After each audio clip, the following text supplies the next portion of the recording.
बड़ी खबर आ रही है जहां पर पीटीआई के नेताओं और कार्यकर्ताओं को हिदायत दी गई है, बड़ी सख्त हिदायत दी गई है कि बड़ी संख्या में वो अडियाला जेल के बाहर पहुंचे।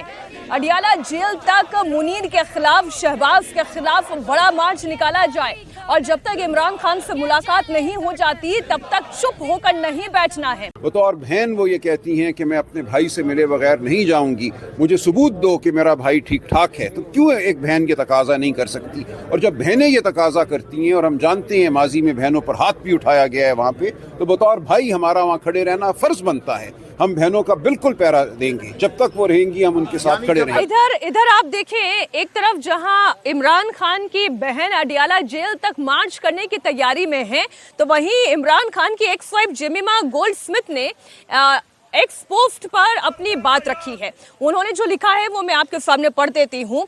करीब 1 महीने से इमरान खान के बेटों को अपने पिता से फोन पर बात तक नहीं कराई गई है। इमरान के बेटे कासिम और सुलेमान को एक लेटर भी लिखने नहीं दिया गया है। इतना ही नहीं, आगे वो ये कह रही हैं, आरोप लगा रहे हैं कि पाकिस्तान सरकार ने इमरान खान के बेटों को धमकी दी है कि अगर वो पिता से मिलने पाकिस्तान आए तो उन्हें गिरफ्तार कर लिया जाएगा। अब आप देखें, ये तो स्थिति है। जेमिमा कह रही है बेटों को ना बात करने दी जा रही है, ना मिलने दिया जा रहा है, और अगर वो पाकिस्तान आते हैं तो उन्हें भी गिरफ्तार कर लिया जाएगा। पाकिस्तान की सड़कों पर इमरान खान की पार्टी के लोग कोहराम मचाने के लिए तैयार बैठे हुए हैं। तहरीके इंसाफ के सांसदों ने यह मुद्दा नेशनल असेंबली में उठाया है और सीनेट में भी यह मुद्दा उठाया गया है। पीटीआई के सीनेटर अली मोहम्मद खान ने शहबाज सरकार को चेतावनी दी है।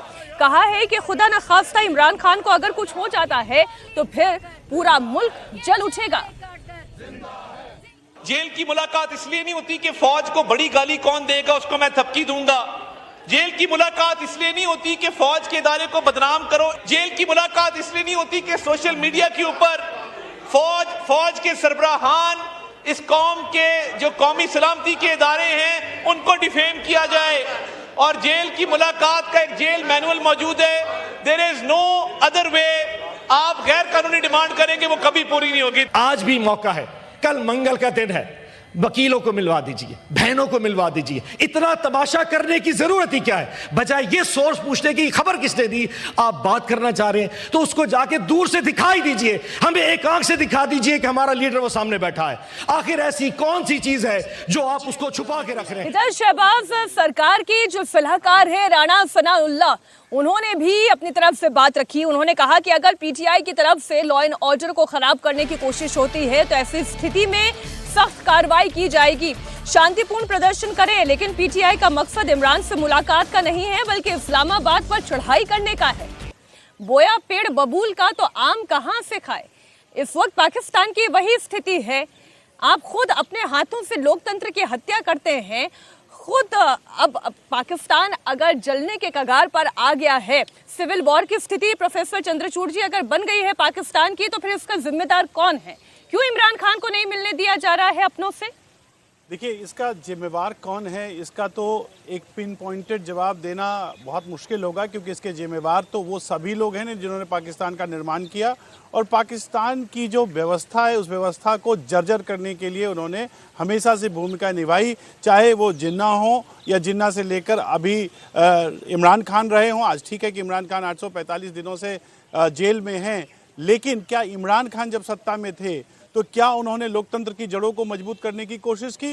बिल्कुल नहीं। आज पाकिस्तान एक डीप स्टेट के चंगुल में है। पाकिस्तान की व्यवस्था राजनीतिक, आर्थिक, सामाजिक, सांस्कृतिक कोई भी ऐसी व्यवस्था नहीं है जहां पाकिस्तान में कोई आशा दिखे या कोई पाकिस्तान कोई जिसके लिए वो कोई सकारात्मकता का प्रतीक हो सकता है। पाकिस्तान पूरी तरीके से वहाँ की जो आर्मी है उसके गिरफ्त में है। जब जब लोकतंत्र की कुछ भी जड़ें वहाँ या कुछ भी सकारात्मकता दिखती रही हैं, वैसे वैसे तब तब पाकिस्तान की आर्मी ने उसको दम घोटने का काम किया है। तो इसलिए ये कहना कि कोई आज नई व्यवस्था हो गई या इमरान खान बहुत अच्छे हैं, इमरान खान जेल में हैं, मानवाधिकार ये कहता है कि उनके पास एक्सेस होना चाहिए, उनको विधिक व्यवस्था का एक्सेस होना चाहिए, उनकी बहनों को उनसे मिलने दिया जाना चाहिए, ये सब सही है। लेकिन क्या इमरान खान का खुद का रिकॉर्ड मानवाधिकारों के संरक्षण का था? मुझे तो नहीं लगता। क्या भारत के प्रति इमरान खान ने वो जहर के जो विष के जो पेड़ थे वो क्या नहीं बोए, उन्होंने बोए। तो इस तरह से अगर देखा जाए तो ये सब एक पाकिस्तान पूरी तरीके से फेल्ड स्टेट का आज एक नमूना बन गया। बिल्कुल ठीक बात है। और जब हम इमरान खान की बात कर रहे हैं, एक अवधेश जी लगातार चर्चा यही चल रही है, और जो डर है इमरान खान के परिवार को, उनके बेटों को, उनकी एक्स वाइफ को या उनकी बहनों को, पीटीआई के कार्यकर्ताओं को, कि क्या इमरान खान जिंदा हैं भी, कहीं ऐसा तो नहीं उनके साथ कुछ कर दिया गया है। जिस ढंग से उनकी कोई तस्वीर नहीं, कोई वीडियो नहीं दिखाई जा रही है और कोर्ट में एक तस्वीर डाली गई है, उससे कई प्रकार के संदेह पैदा होते हैं। लेकिन देखिए इसका 3 पहलू है। पहला तो यह है कि हमारे लिए तो ये बड़ा आनंद का विषय है, और भारत में भी जिन लोगों को लगता है कि भारत में हमारी कम्युनिटी पर बहुत अन्याय है, अत्याचार है, जरा वो पाकिस्तान की और बांग्लादेश की हालत देखें कि पाकिस्तान के एक पूर्व प्रधानमंत्री की क्या दशा हो रही है। हालांकि कम से कम इस समय वो प्रदर्शन कर पा रहे हैं। पाकिस्तान में हम लोगों ने देखा है कि देश छोड़ के हटा दिया, एक आदमी को प्रदर्शन करने की हैसियत नहीं हुई कि लोग निकले। हमने नवाज शरीफ के पूरे परिवार को बाहर जाते देखा है, बेनजीर भुट्टो के पूरे परिवार को बाहर जाते देखा है, जियाउल हक के परिवार को बाहर जाते देखा है। तो आज तो ये स्थिति है। दूसरा जो मुझे दिखाई दे रहा है कि ये पाकिस्तान में शहबाज शरीफ और आसिफ मुनीर को लेकर स्वयं सेना के अंदर ये 2 बड़े पावर स्ट्रगल वहां चल रहे हैं, क्योंकि आसिफ मुनीर का 29 नवंबर को उनका कार्यकाल समाप्त हो जाता है। उसके बाद उसको बढ़ाने के लिए, उसको एक्सटेंशन के लिए साइन करना जरूरी है प्राइम मिनिस्टर को। प्राइम मिनिस्टर ने साइन नहीं किया है, वो देश में नहीं है इस समय। जो पूर्व प्रधानमंत्री उनके बड़े भाई हैं नवाज शरीफ, उन्होंने आके कहा कि भैया केवल इमरान से काम नहीं चलने वाला है, इमरान को लाने वाला था जनरल कमर जावेद बाजवा, उसको भी सजा मिलनी चाहिए। तो क्या शहबाज शरीफ और उनका परिवार आसिम मुनीर से ये सौदे कर रहा था कि आपको तो हम आजीवन बना रहे हैं, लेकिन हमारी सुरक्षा का क्या करोगे? क्या इमरान को क्या आप विदेश में भेजोगे, यहाँ रखोगे, क्या करना है उसका फाइनल करो, तभी मैं साइन करूंगा।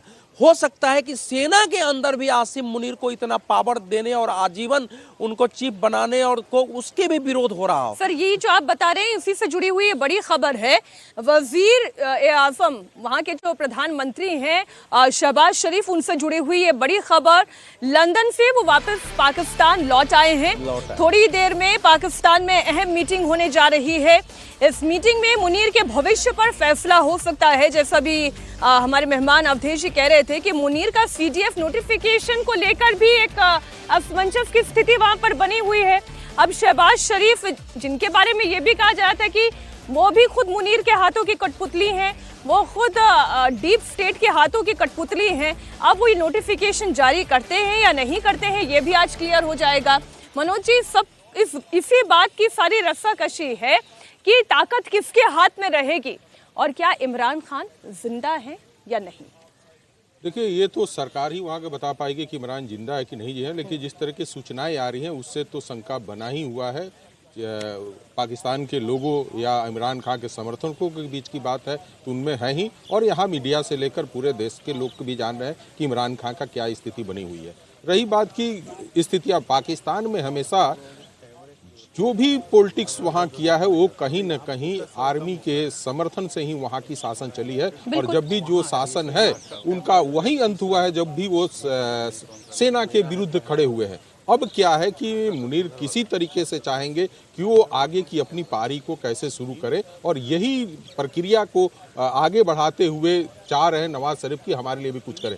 अभी तक नवाज शरीफ को कहीं ना कहीं मुनीर का समर्थन मिलता हुआ गया है, और ये अभी टिके हुए हैं, जो कि चुनाव के समय भी देखा गया था। अब स्थिति ऐसी है कि कहीं ना कहीं मुनीर चाहते हैं कि नवाज हमारे साथ खड़े हों और हमारे लिए आगे का रास्ता तय करें, और इसी समझौते में सारी चीज़ें देर हो रही है, क्योंकि वहाँ पे लोकतंत्र के रूप में स्थापित कोई भी सरकार नहीं होती है। सरकार वहाँ वही स्थापित होती है जिसका सेना का समर्थन मिलता है, और सेना अपना जितना भी। मैं जेल मैनुअल ही पढ़ रही हूँ सर, जो ये जेल मैनुअल भी है वो ये कहता है कि 1 हफ्ते में 5 लोगों को मुलाकात करने की इजाजत दे सकते हैं, लेकिन नहीं दी जा रही है।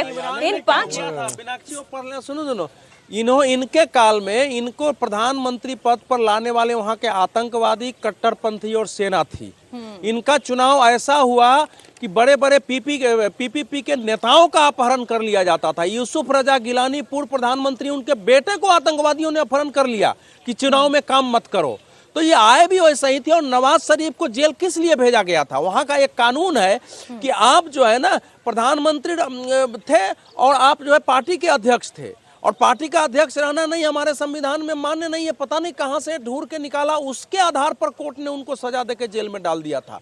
तो ये भी वैसे ही कर रहे थे। पाकिस्तान कैरेक्टरली जो है ये लोकतांत्रिक नहीं है।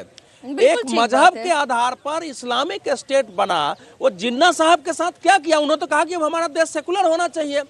उनको तो बीमार पड़े तो उनका जो एम्बुलेंस था वो छोड़ दिया गया, रास्ते में उनको इलाज नहीं मिली थी, वो मर गए। बाद में आतंकवादियों ने उनके घर को उड़ा दिया जो उनका ओरिजिनल घर था।